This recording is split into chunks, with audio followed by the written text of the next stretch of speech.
ಇಂದೇ ಡೌನ್ಲೋಡ್ ಮಾಡಿ ಮತ್ತು ನಿಮ್ಮ ನೆಚ್ಚಿನ ಶೋಗಳನ್ನು ಆನಂದಿಸಿ. ಮೈ ಕಮ್ ಇನ್. ಕರ್ಣ ಬಾ. ನಿತ್ಯ, ನೀನು ಬಂದಿದ್ದು ಖುಷಿ ಆಯಿತು. ಏನಾದರೂ ತಗೊಳ್ತೀಯಾ? Coffee, juice? ಇಲ್ಲ ಇಲ್ಲ, ಐ ಆಮ್ ಗುಡ್. ಒಂದು ಇಂಪಾರ್ಟೆಂಟ್ ಕೆಲಸ ಇತ್ತು. ಪ್ಲೀಸ್ ಹೇಳು ಕರ್ಣ. ನಿತ್ಯ ಅವರು ಈ ಹಾಸ್ಪಿಟಲ್ಗೆ ಬೋರ್ಡ್ ಮೆಂಬರ್ ಆಗಿ ಜಾಯ್ನ್ ಆಗ್ತಿದ್ದಾರೆ.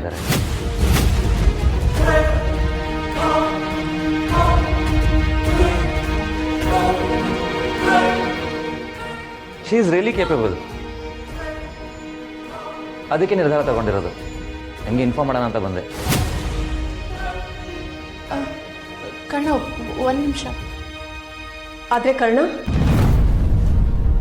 ಇದು ಹೇಗೆ ಪಾಸಿಬಲ್ ಆಗುತ್ತೆ? ನಿತ್ಯಾಗೆ ಬೋರ್ಡ್ ಮೆಂಬರ್ ಆಗೋ ಕ್ವಾಲಿಫಿಕೇಶನ್ ಏನಿದೆ? ಅಲ್ಲ, ಇದು ಮೊದಲೇ ನನ್ನ ಹತ್ರ ಡಿಸ್ಕಸ್ ಮಾಡಬೇಕಿತ್ತು ನೀನು. ಫೈಲ್ ಕೊಡಿ, ತಗೊಳ್ಳಿ. ಇವರು ಡಬಲ್ ಡಿಗ್ರಿ ಮಾಡಿದ್ದಾರೆ. ಪ್ರತಿ ವರ್ಷ ಸ್ಕಿಲ್ ಡೆವಲಪ್ ಮಾಡಬೇಕು ಅಂತ ಹೊಸ ಕೋರ್ಸ್ ಕೂಡ ಮಾಡಿದ್ದಾರೆ. ಬೋರ್ಡ್ ಮೆಂಬರ್ ಆಗೋದಕ್ಕೆ ಏನೇನು ಕ್ವಾಲಿಫಿಕೇಷನ್ ಕ್ವಾಲಿಟೀಸ್ ಬೇಕೋ ಎಲ್ಲ ಅವರಲ್ಲಿದೆ. ಸರ್ಟಿಫಿಕೇಟ್ಸ್ ಇದರಲ್ಲಿದೆ, ಚೆಕ್ ಮಾಡ್ಕೊಳ್ಳಿ. ಆದರೆ ಆಲ್ ಆಫ್ ಅ ಸಡನ್ ಈ ಡಿಸಿಷನ್ ತಗೊಳಕ್ಕೆ ಹೇಗಾಗುತ್ತೆ ಕರ್ಣ? ಆಸ್ಪತ್ರೆಗೆ ಏನೇ ನಿರ್ಧಾರ ತಗೋಬೇಕು ಅಂದ್ರೆ ಅದನ್ನು ತುಂಬ ಯೋಚನೆ ಮಾಡಿ ತಗೋತೀನಿ ಅತ್ತೆ. ನಿತ್ಯ ಈ ಪೊಸಿಷನ್ಗೆ ಬೆಸ್ಟ್ ಕ್ಯಾಂಡಿಡೇಟ್. ಹೇಗೋ ಬೋರ್ಡ್ ಮೆಂಬರ್ ಒಬ್ಬರು ರಿಟೈರ್ ಆಗ್ತಿದ್ದಾರೆ ಅಲ್ವಾ, ಆ ಪ್ಲೇಸ್ಗೆ ಇವ್ರಿಗಿಂತ ಬೆಸ್ಟ್ ಕ್ಯಾಂಡಿಡೇಟ್ ಯಾರೂ ಸಿಗಲ್ಲ.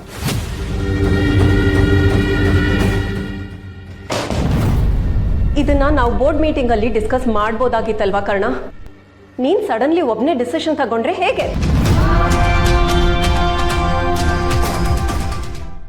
ನಿತ್ಯ ಅವರೇ, ಬನ್ನಿ ಕೂತ್ಕೊಳ್ಳಿ.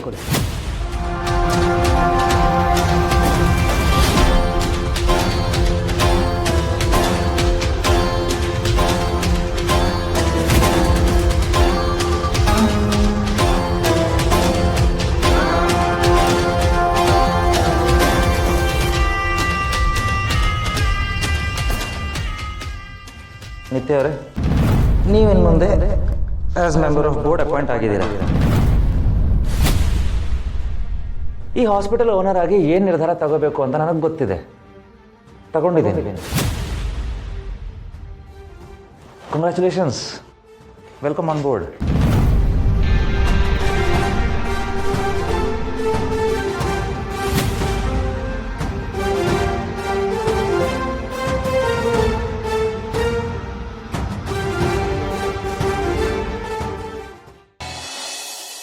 ನೋಡಿ, ಅವ್ರ ಕೆಲಸದಲ್ಲಿ ಏನೇ ಹೆಲ್ಪ್ ಕೇಳಿದ್ರು ಇಲ್ಲ ಅನ್ನೋ ಆಗಿಲ್ಲ.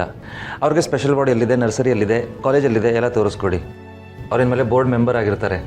ಸೊ ಅವ್ರಿಗೆ ಏನೇ ಹೇಳಿದ್ರು ಇಲ್ಲ ಅನ್ನೋ ಆಗಿಲ್ಲ, ಹೆಲ್ಪ್ ಮಾಡಬೇಕು.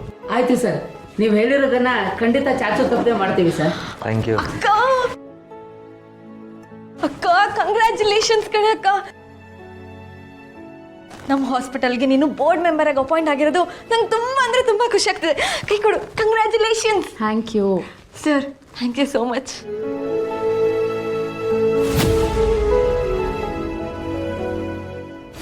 ನಿತ್ಯ board member all of a sudden.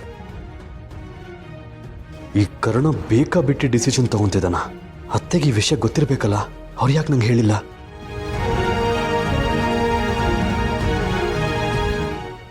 ನಮ್ಮಪ್ಪ ನನ್ನ ದ್ವೇಷ ಮಾಡ್ತಾರೆ ಅನ್ನೋ ಒಂದೇ ಒಂದು ಕಾರಣಕ್ಕೆ ನಿಮ್ಮ ಇಡೀ ಕುಟುಂಬ ಸಫರ್ ಮಾಡುವಾಗಾಯಿತು. ನಿಮ್ಮ ಫ್ಯಾಮಿಲಿ ನಗು ಕಳ್ಕೊಳ್ಳೋದಕ್ಕೆ ನನ್ನ ಕುಟುಂಬನೇ ಕಾರಣ. ನಿಮ್ಮ ನಗು ಹೀಗೆ ಇರಬೇಕು. ನಿಮ್ಮ ಕುಟುಂಬ ಮತ್ತೆ ಮೊದಲಿನ ಥರ ಆಗೋ ಥರ ನಾನು ನೋಡ್ಕೋತೀನಿ. ಈಗಲೇ ಸರಿ ಮಾಡ್ತೀನಿ. One second, congratulations. Thank you.